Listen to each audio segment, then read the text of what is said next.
اور میں نے تحریک انصاف میں یہ میں آن ایئر کہہ رہا ہوں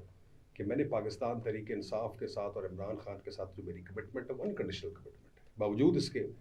کہ میں حقدار تھا، اور میں یہ میں فخر سے کہتا ہوں کہ میں فتح جنگ تحصیل کا، میں پی ٹی آئی کا ایکچوئل برانڈ میں ہوں، لیکن میں نے اپنی جماعت کی بہتری کے لیے، میں نے اپنے لیڈر کی کامیابی کے لیے میں نے میجر طاہر صادق جیسے لوگوں کو، خان صاحب کو قائل کیا۔ وہ پھر بعد میں جماعتی فیصلے تھے، لیکن ہم نے پچھلے 3-4 سالوں سے ہمارے ورکرز اور ہم بڑے نگلیکٹڈ ہوئے تھے،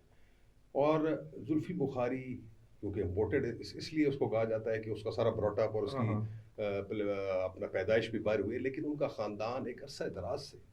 اٹک میں سیاست کر رہا ہے۔ ان کے چچا جو ہے سید اعجاز بخاری، وہ ضلع کونسل کے چیئرمین تھے جس وقت تراگنگ اور فتح اپنا ڈسٹرکٹ اٹک ایک تھا، ضلع بہت بڑا تھا، اور اس بندے نے اس سارے تاثر کو آ کے زائل کیا ہے، جس بندے نے پاکستان کی بہتری کے لیے، جماعت کے لیے اپنی نیشنلٹی سرنڈر کی ہے، اور یہاں پہ پچھلے 2-3 سالوں میں جو محرومیاں تھیں علاقے کی، اس کو حتی الامکان کوشش کر کے اس نے ایڈریس کرنے کی کوشش کی ہے، اور آج الحمدللہ ذوالفقار بخاری ایک اٹک کی پالیٹکس میں حقیقت بن گئے، اور اس میں کوئی دوسری رائے نہیں ہے۔ یہ امپورٹیڈ، یہ تو ایک ود ان پارٹی چیزیں،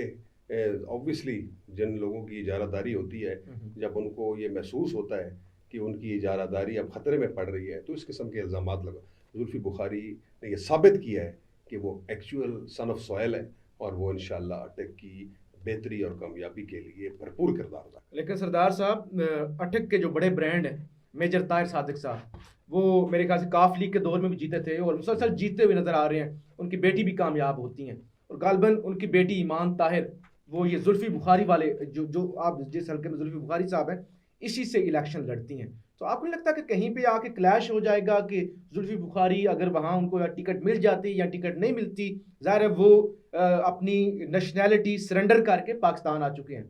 تو اب وہ ہینڈز اپ تو نہیں کریں گے، تو کیا لگتا ہے کوئی پی ٹی آئی کے اندر کلیش ہوگا یا اٹک کے اندر ہوگا؟ اچھا، ایک تو جی اب یہ میں اس دن بھی میں نے ذکر کیا تھا کہ یہ پاکستان کی تاریخ میں پہلی دفعہ یہ ایک ویو جو خان صاحب کی شخصیت کے حوالے سے آئی ہے،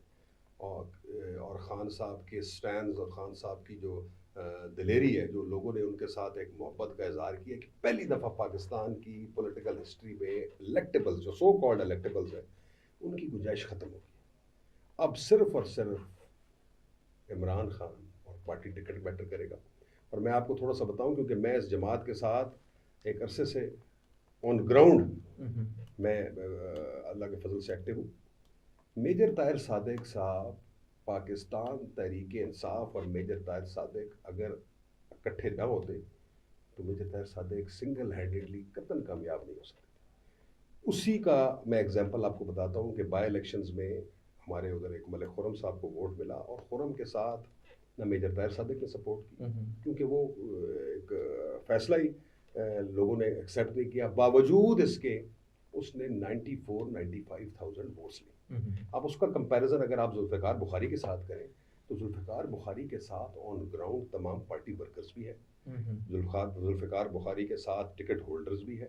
ذوالفقار عباس بخاری کی اپنی ایک شناخت بھی ہے، اپنی اس کی گراؤنڈ پہ ایک ایگزسٹنس بھی ہے، اور میں نہیں سمجھتا ٹکٹ میٹر کرے گا۔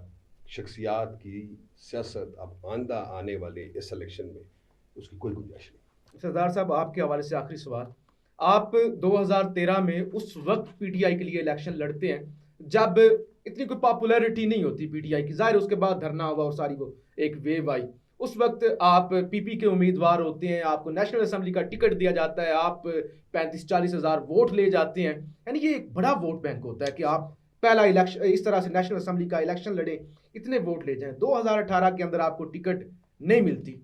اب 2023 کے اندر اب جو الیکشن ہونے جا رہا ہے، امید ہے جلد ہو جائے گا، اس الیکشن کے اندر بھی اگر آپ کو ٹکٹ نہیں ملتی، مطلب ایسا بھی ہو جاتا ہے، تو پھر کیا ذاتی طور پہ آپ کا اتنا ورک ہے کہ آپ الیکشن نکال سکیں، یا پھر آپ کیا کریں گے؟ نہیں، میں تو جی کیونکہ میں پچھلے 11 سال سے میری اب سیاست جو ہے وہ میں نے خان کے ساتھ ہی شروع کی تھی، اور میری سیاست خان کے ساتھ ہی رہے گی۔ پارٹی ٹکٹ سے مبرہ ہو کے میں جماعت کو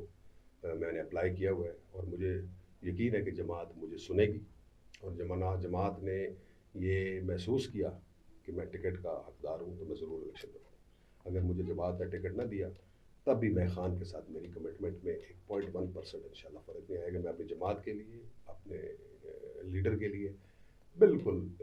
کمیٹڈ ہو کے اور مخلصانہ طریقے سے میں انشاءاللہ پاکستان تحریک انصاف کی صفوں میں ہی پارٹی کے ڈیسیجن کو فالو کر کے جو جماعت ڈیسائیڈ کرے گی، میں پاکستان تحریک انصاف کے ساتھ ہوں،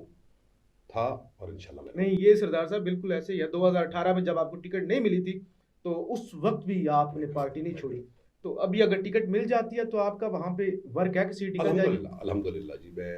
اللہ تعالیٰ کی ذات کا بڑا کرم ہے کہ انشاءاللہ ہم خان کو یہ سیٹ جیت کے دیں گے۔ جی سردار صاحب، بہت شکریہ، اپنی رائے کا اظہار ضرور کیجیے گا۔ پاکستان زندہ باد۔